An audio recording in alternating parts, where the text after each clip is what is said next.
Sorry,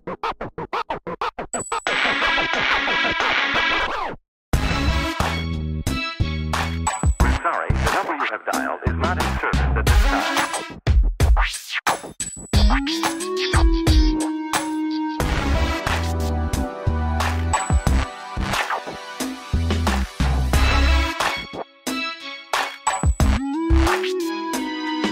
This community is an historical neighborhood. It's been here since the 1800s. Many of the people in this community were part of the neighborhood that would feed its community, part of the Black Panthers. I mean, just a whole community of people. This was once a thriving blues community. So if you can imagine people, it was barbecue in this community, you know, fish. You could come down here and get, I mean, just any type of home, down home food that you want to get. And now those stores are, you know, slowly dwindling. But Oakland during the 50s and 60s was a mecca for Black people simply because of the jobs. People moved here in the 40s from the South because of the war effort and the factories that existed in the Bay Area for people to move to, and those factories ended up producing other things afterward. They quickly were shut down. It left a large section of the working class, mainly Black people in the Bay Area, having to find other forms of income. There hasn't been any big production jobs for Black people in Oakland for a good 40 years when plants started closing down and being moved to Mexico for cheaper labor.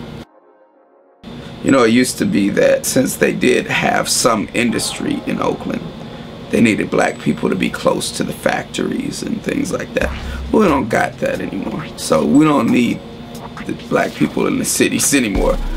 We know that one way that gentrification works is by saying to people that may be consciously or unconsciously racist that you won't have to deal with these Black people that are here.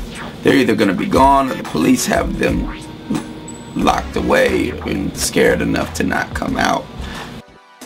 When you look at what City Repair has done with corners, this is very interesting because these corners are well utilized all the time. And there's a sense that the corner is a place for show time, so to say. It's a place for fashion. It's a place for conversation. But it's never really a comfortable place because you can have enforcement coming at any time. People will call the police on people if they see a bunch of young Black people hanging out on the corner, and just call the police. The police will come and harass people and this and that. And even if nobody gets arrested for having things, after a while people are like, I'm not hanging out there. That in Oakland they had 350 cops just 3.5 years ago. Now they got 1,000 cops patrolling Black people. San Francisco's doubled its police force, and every area, major metropolis where Black people live all across this country, they've doubled, tripled, and quadrupled their police force, equipped them with tanks, all kinds. We got to stop it, brother. Let's get together and unify.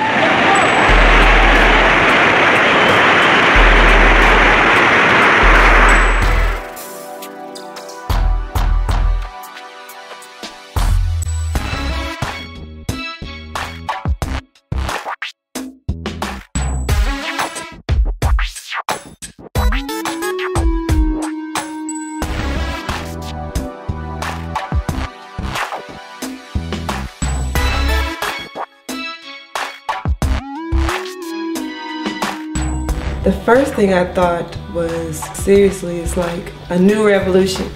I thought of communities becoming involved in something that they hadn't ordinarily become involved in before. It seemed like a movement that this community had seen before, but in a different sense. It meant that there was more connectivity between each other. There was more communication. And the idea is that some people will move in and integrate into Black neighborhoods that really want to be part of the community. But the way to fight this taking over of a neighborhood is to make art and make things where the neighborhood can congregate more. And that if you're going to come, you're going to end up having to be part of the community. So if we create art and create things that make more community, rather than just beautify the property, but beautify the ways that we can interact with each other, then that will in turn beautify the landscape and the property too.